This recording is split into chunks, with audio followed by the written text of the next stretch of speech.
y nada más somos instrumentos y no tenemos nada de que vanagloriarnos ni engrandecernos, porque aquí solo hay uno grande, ¿verdad? Que es Jesucristo. A Él sea toda la honra y toda la gloria. Amén. Amén. Vamos ahora, amados hermanos, vamos a poner este tiempo en las manos de nuestro Señor. Amado Dios, bendito sea tu nombre, Dios. Gracias por tu fidelidad. Gracias por tu gran misericordia, Dios. Amén. Bendecimos tu nombre, Dios. Bendecimos tu palabra. Bendito seas, Padre. Que todas las naciones te alaben y todos los pueblos, Padre, te adoren. Porque tú eres el único Dios, el gran y poderoso Dios, nuestro Señor y nuestro Salvador. Bendecimos tu palabra, Dios. Padre, te pedimos que abra nuestro sentido, Padre, nuestro entendimiento, para entender lo que tú quieres, que entendamos acerca de tu palabra, de las promesas que hay escritas en ella para nosotros, y como pueblo de Dios podamos entender y disfrutar, Padre, de lo que tú tienes preparado para nosotros. Ponemos este tiempo en tus manos, sabiendo, Padre, que toda la honra y toda la gloria es para ti. Amén. Solo tú eres digno, porque solo tú te la mereces. Gracias, Padre. Bendito seas. Bendice a cada uno de mis hermanos, Padre, que estamos tomando este curso. Y que seas tú, Padre, el que nos ayudas a atesorar tu palabra, escucharla y también para vivirla, Dios. No solo ser oidores, sino que también hacedores de lo que tú quieres que hagamos, de acuerdo a tu voluntad y a tu propósito. Bendito sea, Señor. Amén y amén. Bueno, amén, amados hermanos. Dios les bendiga una vez más. Muy contento de estar aquí, de verles nuevamente por este medio. Dios ha sido bueno y vamos a continuar el día de hoy con el estudio de Segunda de Crónicas.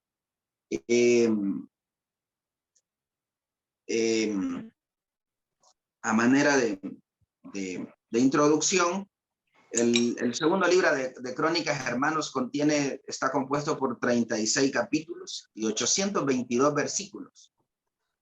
El propósito de Segunda de Crónicas, pues igual que lo discutimos el lunes pasado, que hablamos de Primera de Crónicas, es dar una lectura al pasado para ver el presente y así unificar al pueblo de Dios, ¿sí? Rastrear las raíces del rey David y de las 12 tribus de Israel.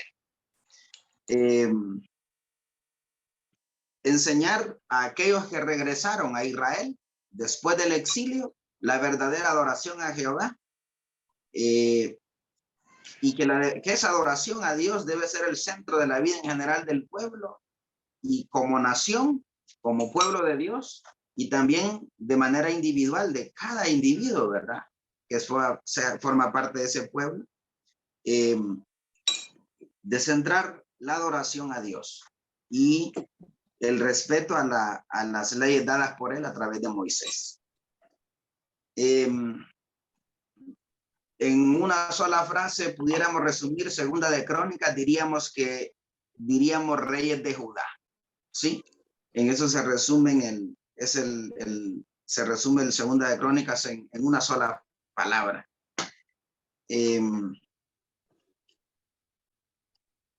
Este segundo libro, amados hermanos, es un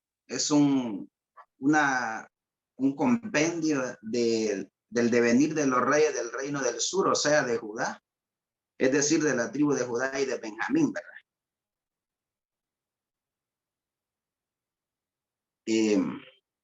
Es importante recordar, ¿verdad? En Segunda de Crónicas, el pacto davídico, el pacto que Dios le hizo a David y su trascendencia espiritual para dejar evidencia de la obediencia debida a Dios, el respeto a Dios.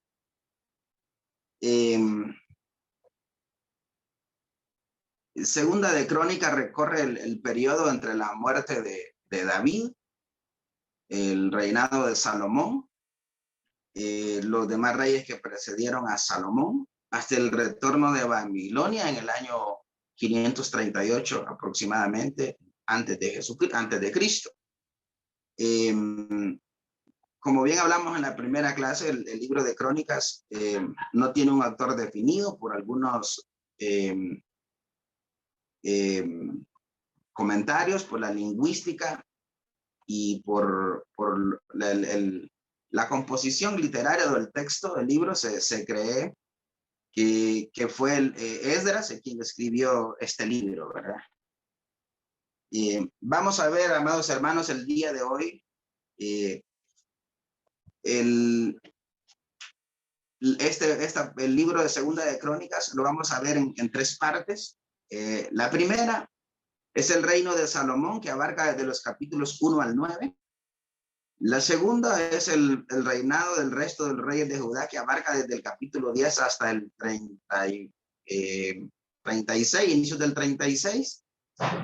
Y el tercer punto que vamos a ver hoy es el exilio y los 70 años después del decreto de Ciro para reconstruir Jerusalén y el templo, ¿verdad? Que es la parte final del capítulo 36 y que vamos a hablar sobre ello porque es de mucha importancia lo que ahí nos enseña la palabra de Dios. Papi. Sí. Papi. Vamos a iniciar, amados hermanos, en hablar acerca de algunos temas que no hablamos en primera y segunda de Reyes, y es vamos a hablar sobre la vida, sobre el reinado de Salomón. En estos capítulos del 1 al 9 habla sobre el reinado de Salomón, de su gran sabiduría, de las riquezas, de los acuerdos comerciales, de las alianzas diplomáticas que Salomón hizo y las grandes ganancias por los comercios que controlaba, ¿verdad? Recuerde usted que Salomón controlaba las rutas comerciales que salían de Edom, de Arabia, India, África y Judea. Y de ahí toda la grandeza de Salomón, ¿verdad? La grande riqueza dada por su sabiduría y sabiduría dada por Dios, ¿verdad? Sabiduría pedida a Dios. Y si la mayor obra, ¿verdad? Dentro de Israel, o el esplendor de Salomón o lo más grande que él hizo fue la construcción del templo, medidas dadas por Dios, y el traslado del arca del pacto, que significa la presencia de Dios. Y mire qué interesante. Respecto a la sabiduría de Salomón, en el libro de Reyes, en segunda, sobre todo de Reyes, vimos la construcción del templo, la gran dedicación, los acuerdos que hizo con sus reinados vecinos para atraer gente, para atraer madera, para atraer las mejores personas, desarrolló las mejores personas para la construcción del templo, ¿verdad? Y él hizo pacto con Irán, recuerdo, ¿verdad? Y recordamos todos en segunda de Reyes, para hacer esa tarea. Y vamos a hacer énfasis, hermano, acerca de la sabiduría de Salomón, ¿verdad? Y la grandeza de Salomón. Y la pregunta que nos hacemos es si usted pudiera obtener cualquier cosa que Dios le desee, si Dios le va, usted está seguro de que Dios le hable y le diga, ¿qué quieres, hijo mío, que haga yo por ti? ¿Qué le pediríamos, verdad? Y de ahí proviene la gran sabiduría de Salomón, ¿verdad?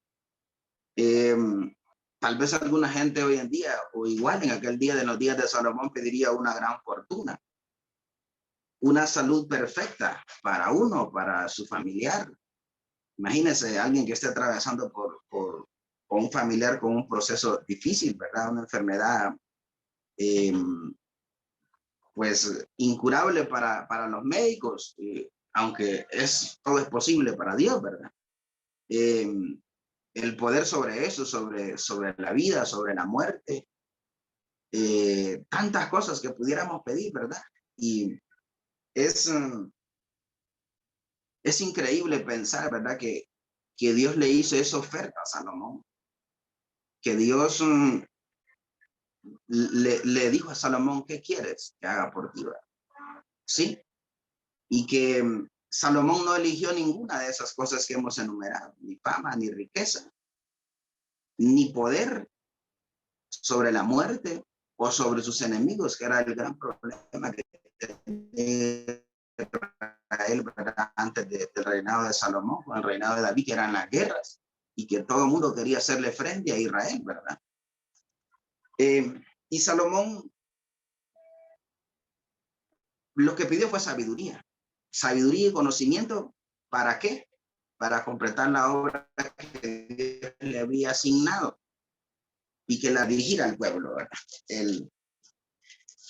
El capítulo 1 del versículo 10 de Segunda de Crónicas, Salomón dice, dame ahora sabiduría y ciencia para presentarme delante de este pueblo, porque ¿quién podrá gobernar a este tu pueblo tan grande? Y dijo Dios a Salomón, por cuanto hubo esto en tu corazón, y no pediste riquezas, bienes o gloria, ni la vida de los que te quieren mal, ni pediste muchos días, sino que has pedido para ti sabiduría y ciencia para gobernar a mi pueblo, sobre el cual te he puesto por rey. Sabiduría y ciencia te son dadas, y también te daré riquezas, bienes y gloria, como nunca tuvieron los reyes que han sido antes de ti, ni tendrán los que vengan después de ti. Mire qué importante, ¿verdad? Lo que sucede con lo que Salomón pidió, ¿verdad? Pidió sabiduría para gobernar a su pueblo, porque era numeroso, era grande, y como todo gobernante tenía un montón de problemas que resolver, ¿verdad? Enfrente, para todo su pueblo. Y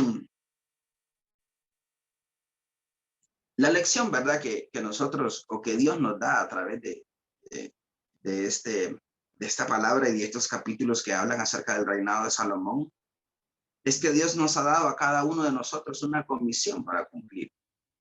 Como creyentes, como hijos de Dios, la misión y la bendición más grande que podemos buscar de Dios es la habilidad para llevar a cabo su voluntad en nuestras vidas. Es el conocimiento para llevar a cabo el plan de Dios, el propósito de Dios en su vida, en mi vida, ¿sí? ¿Para qué?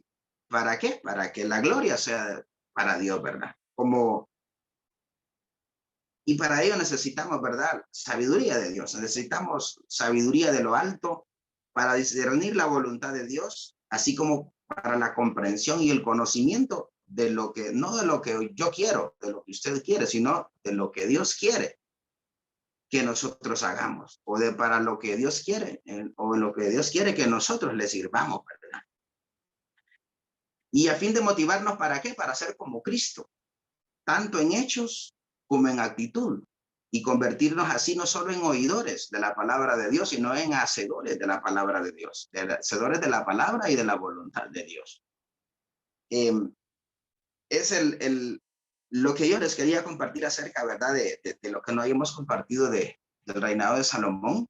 Como les dije anteriormente, compartimos acerca de sus obras, del templo, de su grandeza y de todo lo que Salomón hizo, de la grandeza del reinado de Salomón. Pero es interesante ver lo que Salomón pide, lo que Dios le da después de eso. Cuando Salomón pide sabiduría para guiar a su pueblo, para gobernar con justicia, Dios se agrada en esa petición de Salomón. ¿Por qué? Porque pidió sabiduría para hacer el mandato que él le había encomendado. Y de ahí viene la bendición, porque como lo acabamos de leer, ¿verdad? Dios le añadió todo el resto. Dios le dio riqueza, Dios le dio fama. Y como nadie dice, no habrá ni ha habido ni habrá alguien más grande y más rico antes, mayor que Salomón. Y ahí, amados hermanos, respecto al reinado de Salomón, ¿verdad? Si a mí me tocara resumir el libro de Crónicas en un versículo, ese sería sin duda Segunda de Crónicas 7:14. ¿Por qué? La palabra de Dios dice en Segunda de Crónicas 7:14, si se humillare mi pueblo, sobre el cual mi nombre es invocado, y oraren y buscaren mi rostro, y se convirtieren de sus malos caminos, entonces yo iré desde los cielos, perdonaré sus pecados y sanaré su tierra. Este versículo resume el estado del pueblo de Dios en los años antes del exilio y nos da una perspectiva clara de la posición de Dios, de qué es lo que Dios quiere de nosotros, ¿verdad? Y caminemos de acuerdo a su ley, caminemos de acuerdo a su voluntad y que busquemos su justicia, que busquemos ser siempre imitadores de Dios, siempre imitadores de lo bueno, porque Dios es bueno y porque todo lo que Dios hizo es bueno. Sí. Este versículo hermano Alex. Hermano Alex. Amén, hermano, le escucho. Hermano, fíjese que estaba viendo lo importante que es cómo presentarnos ante Dios y estaba leyendo en el versículo 6 de segunda de Crónicas, en el capítulo 1, en la forma en que Salomón se presentó. Normalmente cuando nosotros nos presentamos a Dios, lo hacemos como aquel canto de Jesús Adrián Romero, con manos vacías. Pero si miramos, si leemos el versículo 6 del capítulo 1, dice, subió pues Salomón allá delante de Jehová al altar de bronce que estaba en el tabernáculo de reunión y ofreció sobre él 1000 holocaustos. O sea, no se presentó con manos vacías. Amén, hermano. Sí, se presentó ofreciendo sacrificio, ¿verdad? Y eso es una norma, hermano Pedro Vigil, en nosotros como hijos de Dios. Es una norma presentar sacrificio delante de Dios. Imagínense ustedes que todos fuéramos a la iglesia y que hubiese una cama en la iglesia y que todos estuviésemos acostados. No había ningún sacrificio. Que realmente tenemos que levantarnos temprano, tenemos que disponer nuestro corazón, porque recuerde que Dios mira nuestro corazón, ¿sí? Lo que hablábamos de David cuando el censo, no es tanto la importancia del censo, sino que fue la disposición del corazón de David en hacer el censo, en la actitud de David, en lo que era lo que tenía en su pensamiento. Era algo que no agradaba a Dios. Igual esto, nosotros debemos de presentar delante de Dios necesitado, sabiendo de que no estamos completos si Dios no está en nuestra vida, de que nos falta algo y que ese algo solo lo puede llenar, ese vacío solo lo puede llenar la presencia de Dios en nuestras vidas. Amén. Continuamos, hermanos, acerca de la vida de Salomón, ¿verdad? Del reinado de Salomón y acerca de lo que nos enseña Segunda de Crónicas en el capítulo 7, en el versículo 14, ¿verdad? Este versículo, hermanos, resume el estado del pueblo de Dios, les decía antes del exilio, y nos da una clara perspectiva de la posición de Dios. ¿Y cuál es? Dios ama al pecador, pero no tolera el pecado. ¿Sí? En Segunda de Crónicas nos enseña, hermanos, que Dios desea perdonar y sanar y restaurar a aquellos que humildemente vengan a Él, oren, se arrepientan de su pecado, de su maldad. Eso es lo que el libro de Crónicas nos presenta, ¿verdad? Como mensaje principal acerca del propósito de Dios en la vida del pueblo judío en aquel tiempo y de la iglesia hoy en la actualidad. De la vida de Salomón, hermanos, de ahí podemos, y de su reinado podemos aprender muchas cosas, ¿verdad? Uno, cuando buscamos a Dios con todo nuestro corazón, lo encontramos, seguro, a través de una búsqueda constante. Dos, si usted honra a Dios, seguro Él le honrará. Nuestra vida espiritual es una maratón, no es una maratón, ni es una carrera de velocidad. Un buen comienzo no siempre es suficiente para terminar bien. Con Dios debemos de estar firmes hasta el final. Lo otro que nos enseña también todo el reinado de Salomón y la vida de Salomón es que nuestras compañías con quien usted hace alianzas puede afectar nuestra vida espiritual. Así como nosotros, como usted puede convertir a otros y acercarnos a Dios, también a esas otras personas, si usted le da lugar, lo pueden alejar de Dios. La palabra de Dios dice, todo me es lícito, pero no todo me conviene. Todo me es lícito, pero no todo edifica. Realmente debemos ser cuidadosos, ¿verdad? Con lo que hacemos y con quién andamos, sobre todo. Y la otra, la vida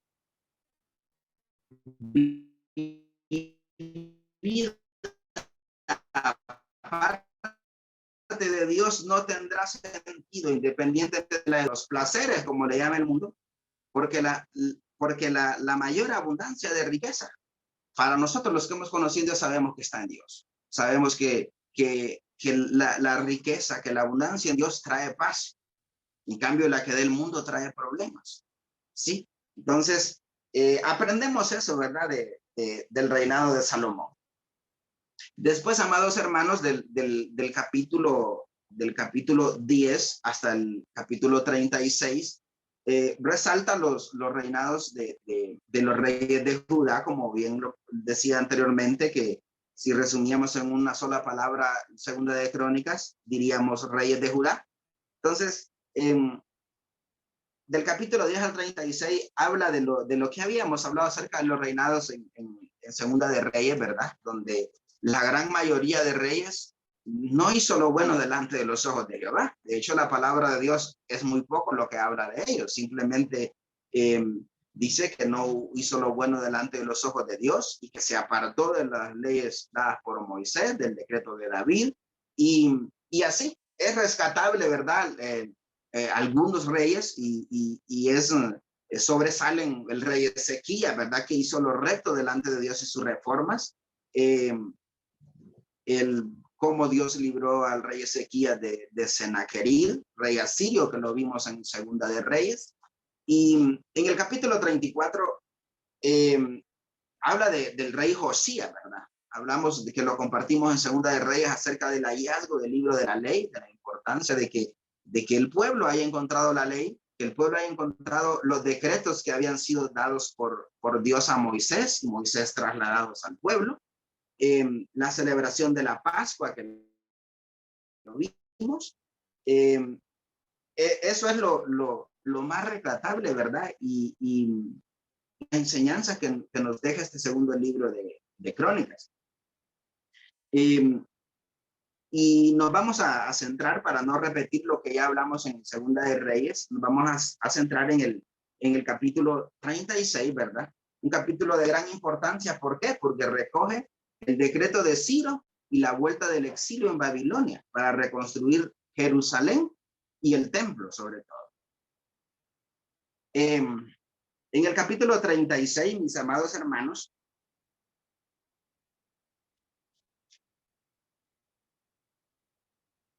en el capítulo 36, que es los últimos reyes de Israel, ¿verdad? Después de Josías, que hizo lo recto delante de Dios, y que sabemos, que lo aprendimos en Segunda de Reyes, que no fue suficiente, que Dios continuó con su plan de hacer juicio contra aquellos que se habían convertido al paganismo y a la idolatría y se habían olvidado de la palabra de Dios, se habían olvidado los estatutos de Dios emanados. Dice en el capítulo 36, el último rey de Israel, de Judá, perdón, dice en el 36, en el versículo 12, e hizo lo malo ante los ojos de Jehová, su Dios, y no se humilló delante del profeta Jeremías, que le hablaba de parte de Jehová.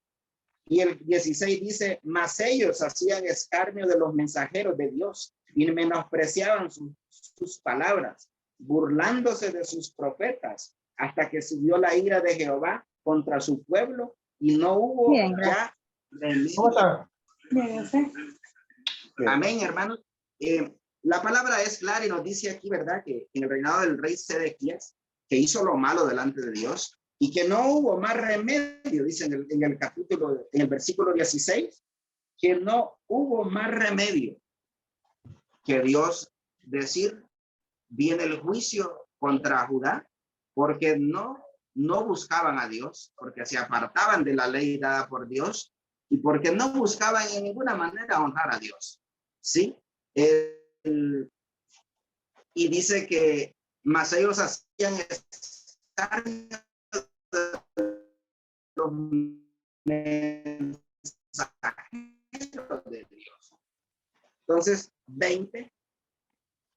Los que escaparon de la espada fueron llevados cautivos a Babilonia y fueron siervos de él y de sus hijos hasta que vino el reino de los persas, para que se cumpliese la palabra de Jehová por boca de Jeremías, hasta que la tierra hubo gozado de reposo, porque todo el tiempo de su asolamiento reposó hasta que los 70 años fueron cumplidos. Mire qué importante, hermanos, y esta parte me llamó poderosamente la atención y la cual quiero compartir con ustedes, ¿verdad? Después de los reinados de Judá, es lo que habla en Segunda de Crónicas. Vamos a hablar acerca del exilio, la importancia de los 70 años del exilio, porque la palabra de Dios es clara, dice que fueron 70 años de exilio después de la cautividad de Judá. El exilio, hermanos, en el que acabamos de leer en el capítulo 36, en el versículo 20 y 21. No, el exilio, hermanos, no fue un evento por casualidad. Fue un proceso planificado por Dios para juicio al pueblo de Israel. ¿Por qué? Por su desobediencia, por su idolatría y por su entrega al paganismo, ¿verdad? Sí, es un total irrespeto a Dios, ¿verdad? Después de todo lo que Dios había hecho con el pueblo de Israel, desde Moisés, ¿verdad? En el éxodo, en el llegar a la tierra prometida y las grandes obras que Dios hizo, los grandes milagros que Dios hizo a través de los profetas que había en ese tiempo. Entonces, de Josué, de Elías, de Eliseo, que compartimos anteriormente de todo lo grandioso que Dios hizo a través de estos hombres, ¿verdad? Y es el exilio, ¿verdad? El proceso planificado por Dios. ¿Para qué? Para corregir al pueblo de Israel. Y un proceso, la verdad, bastante duro, un proceso bastante difícil para el pueblo de Israel, pero era necesario, ¿verdad? Era necesario que esto pasara para que el pueblo volviera a la senda de la ley, a la senda del mandato dado por Dios. Primero, en esto del exilio, amados hermanos, encontramos de que fue algo planificado por Dios. ¿Por qué? Porque, de hecho, había sido profetizado por el profeta Jeremías. Había sido profetizado que la cautividad eran 70 años. Y así pasó, ¿verdad? La palabra de Dios se cumple. Es importante, hermanos, el exilio toma gran importancia porque testifica de la soberanía, de la fidelidad del Señor. Y lo otro, que la palabra de Dios se cumplió para juicio de unos y para misericordia de otros. Dios prometió enjuiciar el pecado de su pueblo y prometió bendición y misericordia para quien él quiso tener misericordia. ¿Sí? De hecho, dice,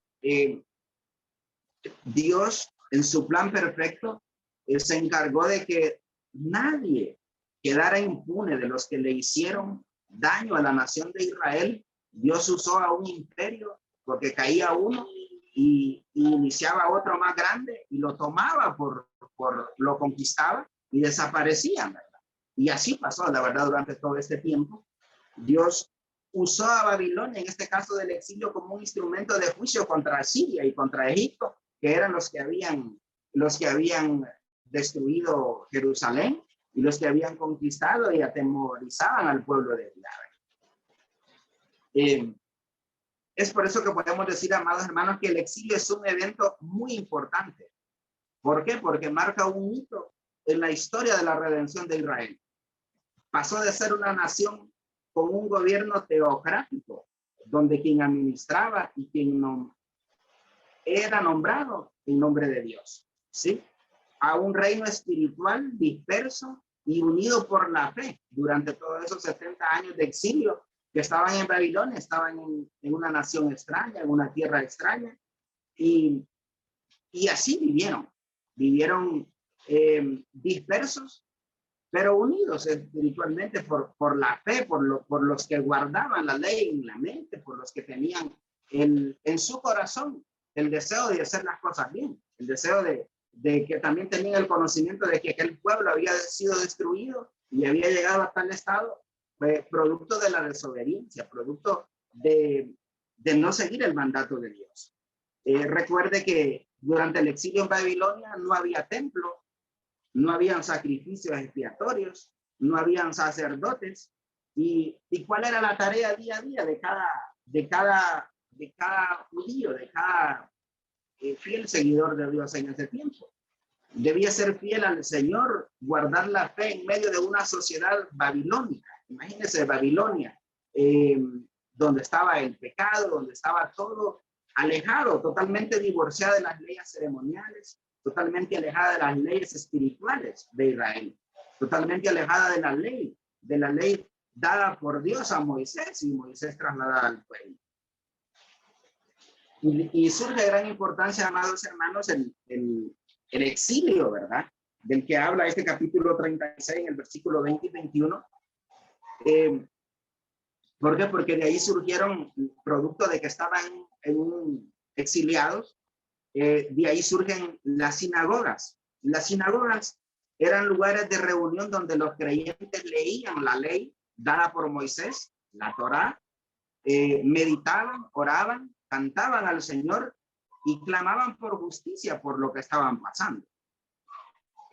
Durante el exilio miramos la representación de la iglesia actual, dispersa por todo el mundo, pero que al mismo tiempo está unida por una fe en común en Jehová para los judíos de aquel tiempo y la ley, y fieles creyentes a la promesa de David, a recordar el pacto que Dios le había hecho a David, y en la actualidad para nosotros como iglesia en Jesucristo, como hijos y como coherederos de la gracia de Dios, ¿sí? Producto de que Jesucristo pagó el precio por nosotros. Entonces, esa misma fe nos une. La iglesia está dispersa por todo Honduras, está dispersa por todo el mundo, pero hay una fe que nos une, es Jesucristo. Y eso es la representación que hubo del exilio en ese tiempo en el pueblo que pasó el pueblo de Israel, el pueblo de Judá.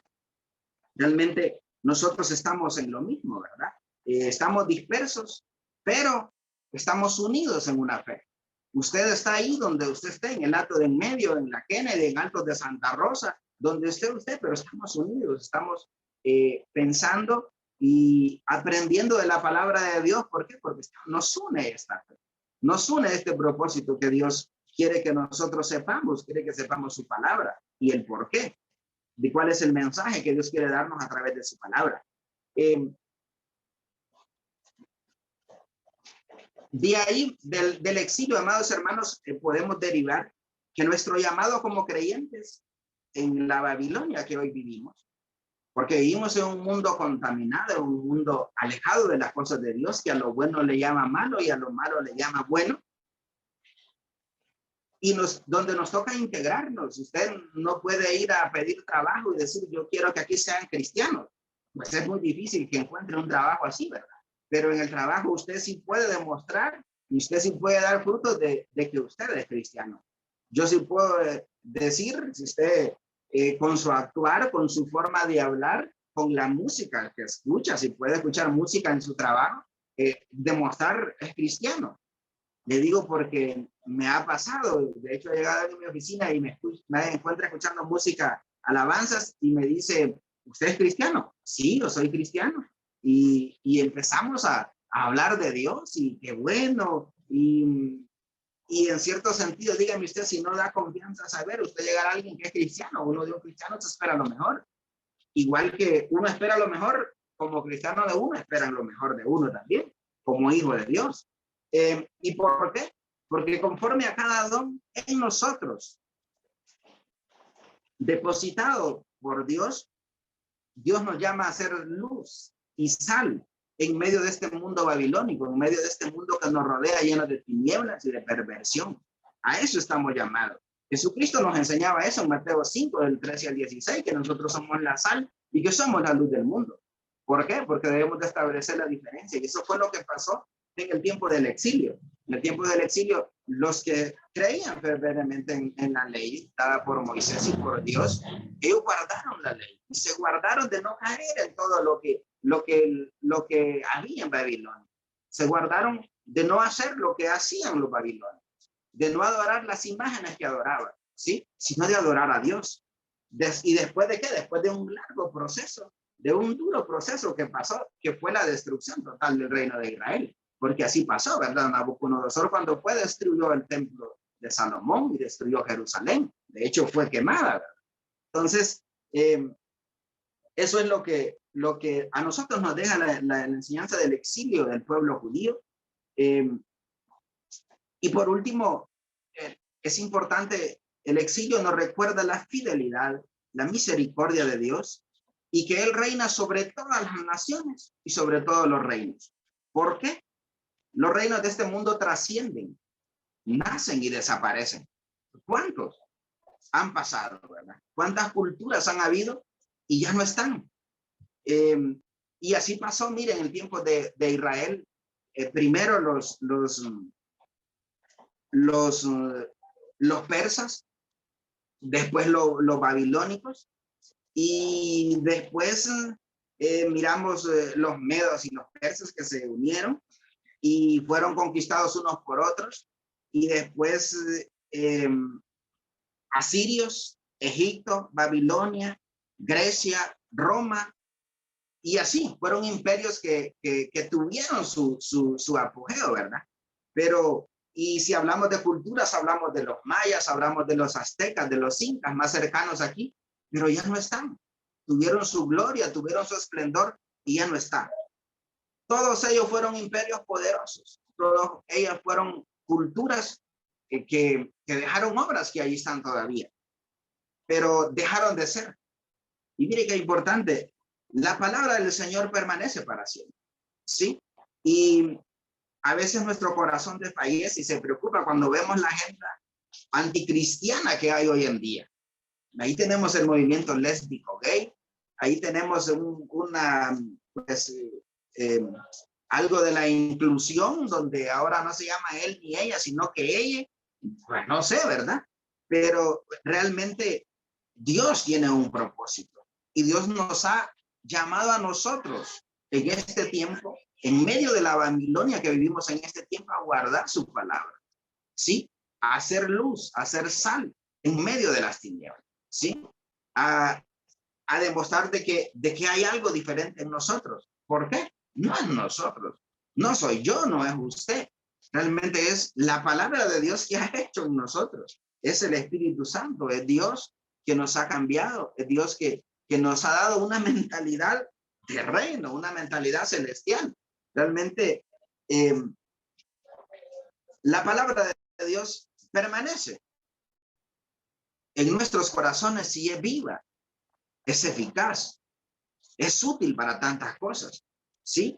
Para todo lo bueno. En fin, dice la palabra, para que todo hombre esté preparado para toda buena obra. Aparte de enseñar, aparte de redarguir. Entonces, la palabra de Dios permanece para siempre.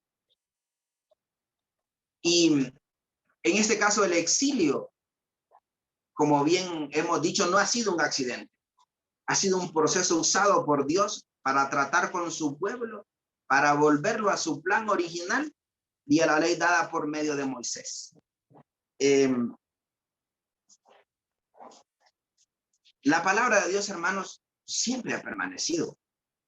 Quiero decirle que Israel no solo fue conquistado y exiliado por los persas y por el imperio babilónico, sino que posteriormente, en el año 70 de la era cristiana, fue conquistado, fue destruido el segundo templo que construyeron al regreso del exilio, fue quemado por el romano, ¿sí? Y el pueblo de Israel, pero la palabra de Dios, sí, ahí el pueblo de Israel aprendió después del exilio babilónico a adorar a Dios, a no adorar más imágenes, sino a temer a Dios y a guardar la palabra de Dios dada por Moisés. Y en el capítulo 36, en el 22 y en el 23, acerca del decreto de Ciro y su importancia. Dice la palabra de Dios: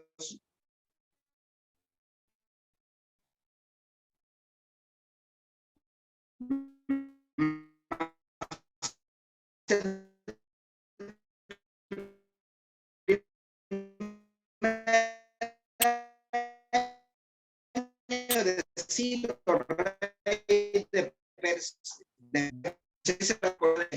de palabra, rey de los persas. Jehová, el Dios de los cielos, me ha dado todos los reinos de la tierra, y él me ha mandado que le edifique casa en Jerusalén, que está en Judá. Quien haya entre vosotros de todo su pueblo, sea Jehová su Dios con él y suba. Mire la importancia de este decreto de Ciro, ¿verdad? En primer lugar, el versículo 22 es claro, que dice que Jehová despertó el espíritu de Ciro, rey de Persia. Mire, Dios es un Dios poderoso y es por sobre todas las cosas y por sobre todos los reinos. Su poderío es por sobre todo. Y él va a usar, no importa quién sea, si él lo necesita, él lo va a usar. ¿Para qué? Para su obra. Y esto fue lo que pasó con el Ciro. El Ciro no era convertido. Ciro no era parte del reinado de David. No era parte de la línea de David, pero realmente fue movido por el Espíritu de Jehová, dice, para hacer este decreto y para volver a unificar al pueblo de Dios, ¿sí? Después de los 70 años que habían sido profetizados por Jeremías, Ciro le da libertad al pueblo de que vaya y que levante el templo. Todos sabemos la importancia que tenía para el pueblo judío el templo. ¿Por qué? Porque Salomón había trasladado el arca y eso significaba la presencia de Dios. Y lo que leímos en Segunda de Crónicas 7:14 era la oración de David, de Salomón en la consagración del templo, y lo que Dios dijo acerca del pueblo, de que si se humillare y de que si buscare su rostro y de que si oraren y se convirtieran de sus malos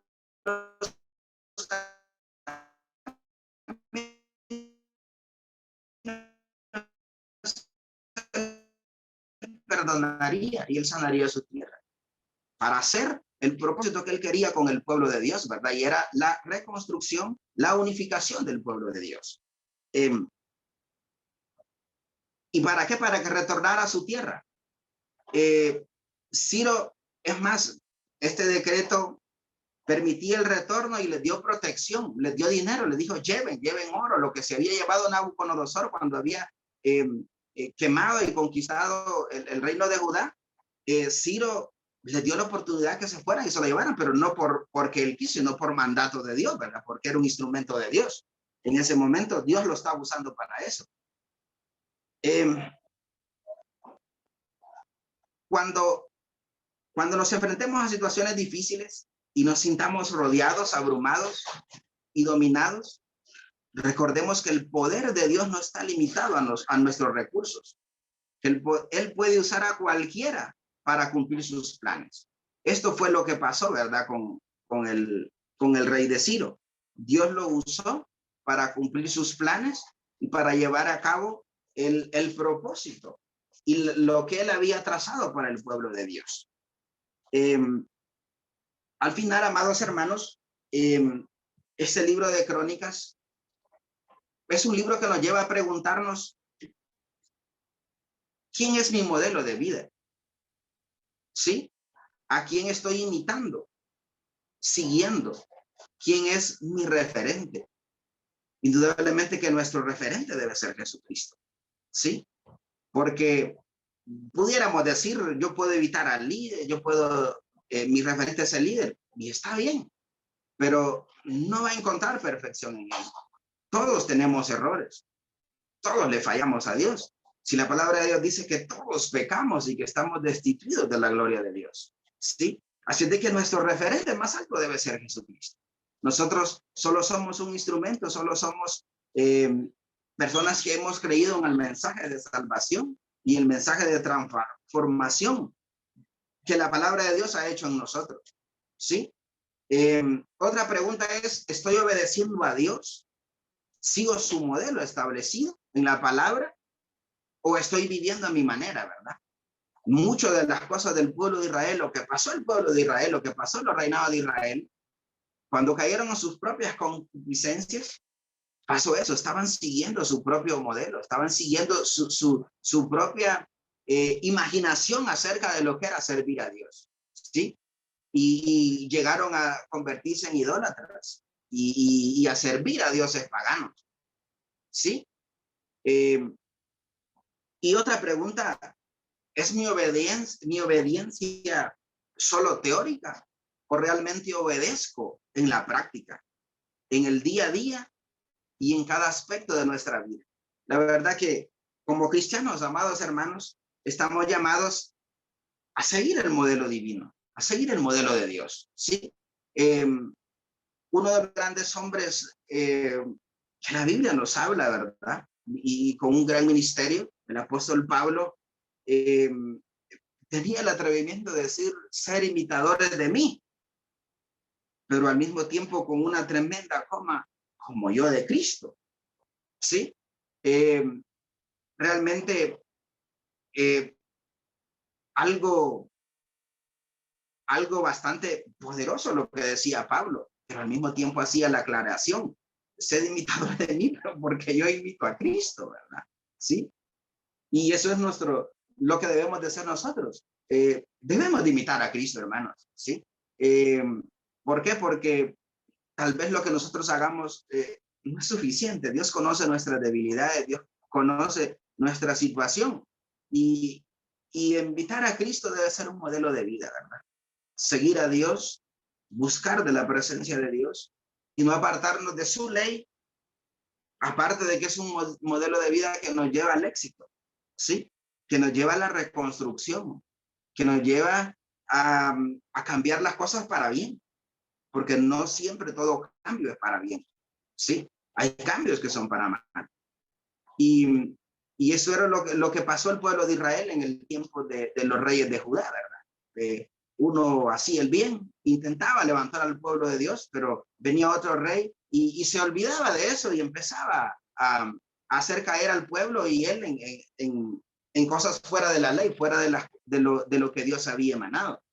Entonces, este libro de Segunda de Crónicas, hermanos, nos deja esa gran enseñanza, ¿verdad? Nos deja esa gran enseñanza de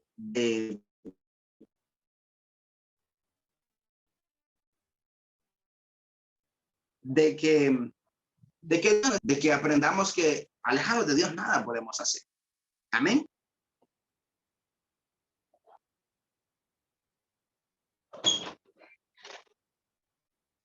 Amén, amados hermanos. No sé si hay alguien que quiera compartir algo, hacer alguna aporte a lo que hoy hemos aprendido.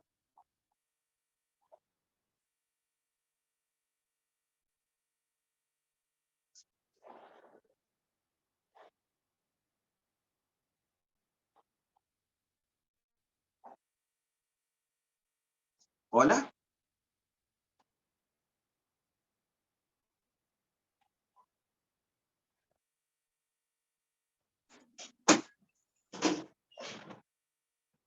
Amén. Está conectado. Sí. Amén.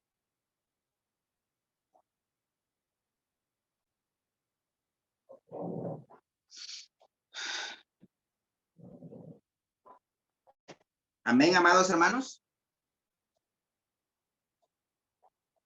Amén. Amén. Amén, hermano. Amén, hermano. Amén, pastora, ya estaba preocupado yo. Amén. Amén. Todos estamos atentos. Amén. Estamos escuchando, hermano Alex, estamos escuchando atentos su explicación. Amén. Amén.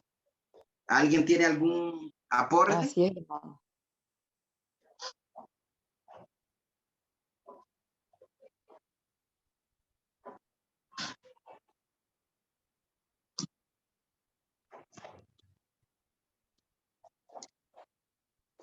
Bueno, amados hermanos, lo tomaré como que todo está claro, ¿verdad? Espero que así sea. Bendito sea Dios, ¿verdad? Por su palabra. Bendito sea Dios por llevarnos, ¿verdad? A estos años atrás, ¿verdad? Estamos hablando de 2520 años, donde Dios hizo pasar al pueblo de Israel y a la tribu de Judá, ¿verdad? Por este proceso de exilio, un proceso de juicio al pueblo de Israel por su desobediencia, ¿verdad? La enseñanza, amados hermanos, como les decía anteriormente, hablando acerca de lo que nos enseña Segunda de Crónicas 7:14, la enseñanza es que Dios nos ama a todos, que Dios tiene un plan para todos y un plan de bien. Perfecto, Dios es perfecto. Pero en ese plan, como seres humanos, nos equivocamos muchas veces y a veces queremos llegar más rápido. A veces Dios quiere bendecirnos, pero es en el tiempo de Dios. Nosotros queremos tomar la bendición antes, ¿verdad? Entonces, realmente, Dios nos ama. No importa nuestra condición, Dios nos ama.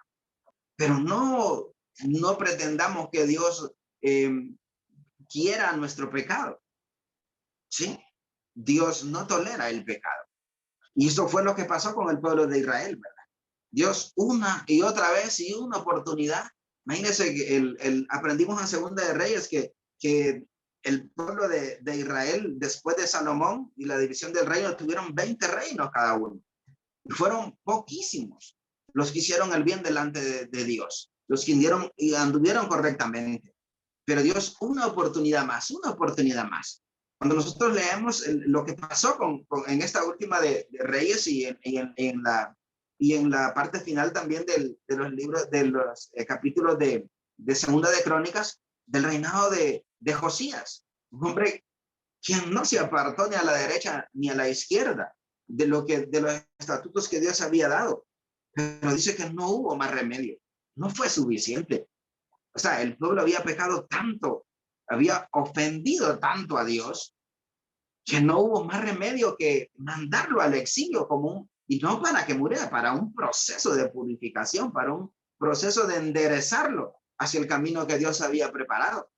Y la dispersión del pueblo judío, imagínense con todo lo que pasó, lo que he compartido con ustedes de que había sido exilio, de que había sido conquistado por persas, por Babilonia, por los romanos posteriormente, y después por todo lo que ha pasado el pueblo de Israel hoy como nación, ¿verdad?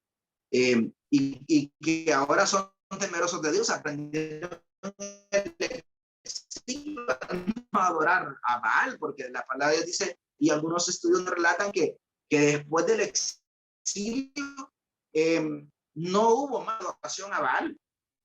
Imagínate, después de lo que pasó con Elías, uno solo profeta de parte de Dios, pero oró Elías y descendió fuego y consumió y mataron a los profetas de Baal, ellos siguieron adorando a Baal. Realmente, y es lo que pasa, pues muchas veces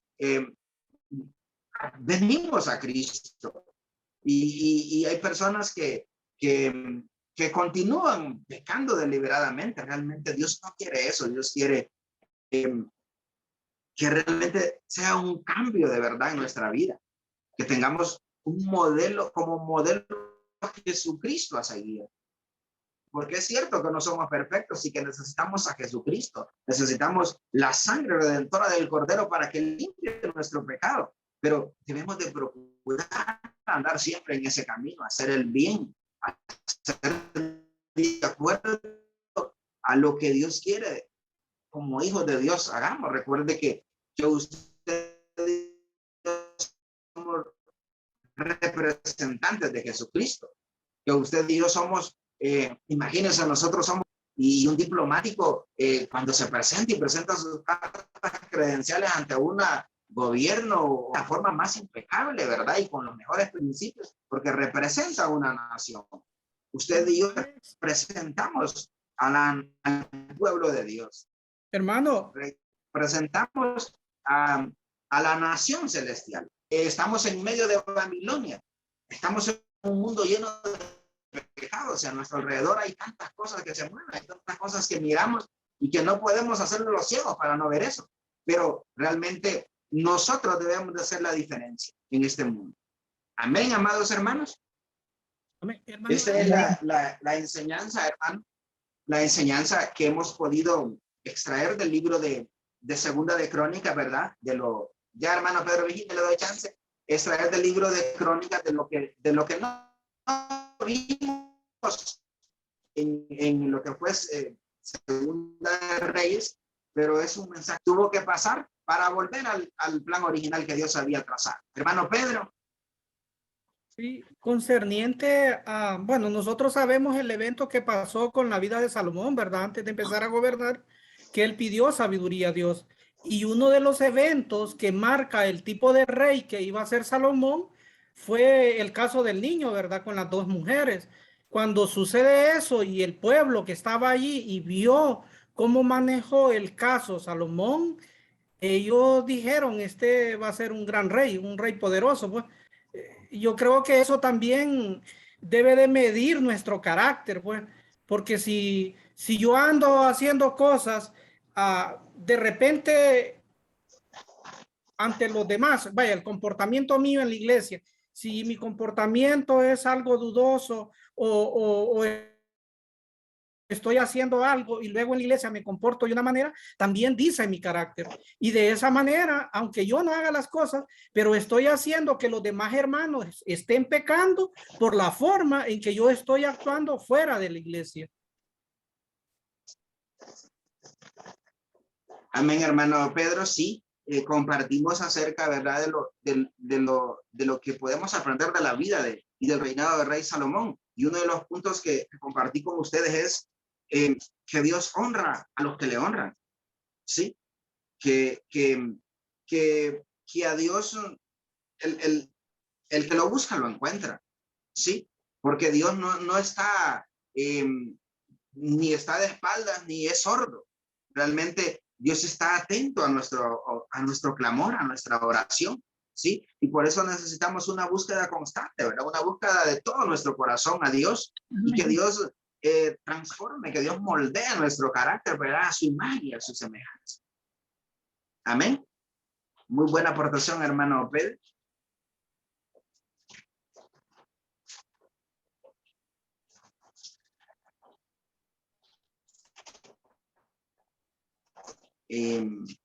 No sé si alguien tiene alguna pregunta o aportación que hacer, amados hermanos.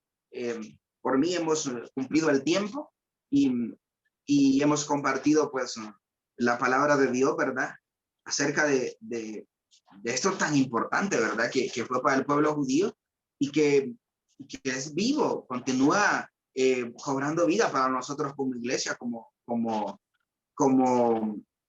pueblo de Dios, como parte del cuerpo de Cristo, ¿verdad? Porque somos eso, somos cada uno de nosotros somos representantes y somos pequeños Cristos que andamos por ahí, pero que andamos dispersos, pero que estamos unidos en una sola fe, en un mismo sentir, ¿verdad? Y estamos buscando cada día ser aprobados delante de Dios y sobre todo estar preparados para que el día que Dios venga, irnos con él, pues. Eso es el mayor anhelo de un cristiano, es ese, es ser hallado, aprobado el día que Dios nos llame, ¿sí? Es ser hallado haciendo el bien el día que Dios venga por nosotros, sea de manera individual o sea de manera colectiva. Ni cosa mejor que fuera el rapto y que nos fuéramos hoy, que Dios nos llevara, bueno, algo maravilloso que los que disfrutemos por fe, creemos y debemos de creer que vamos a ser levantados en ese momento glorioso, ¿verdad? Amén, amados hermanos. Amén. Dios es Amén. bueno y para siempre su misericordia. Quiero pedir a algún hermano por si nos puede dirigir en en oración para que finalicemos.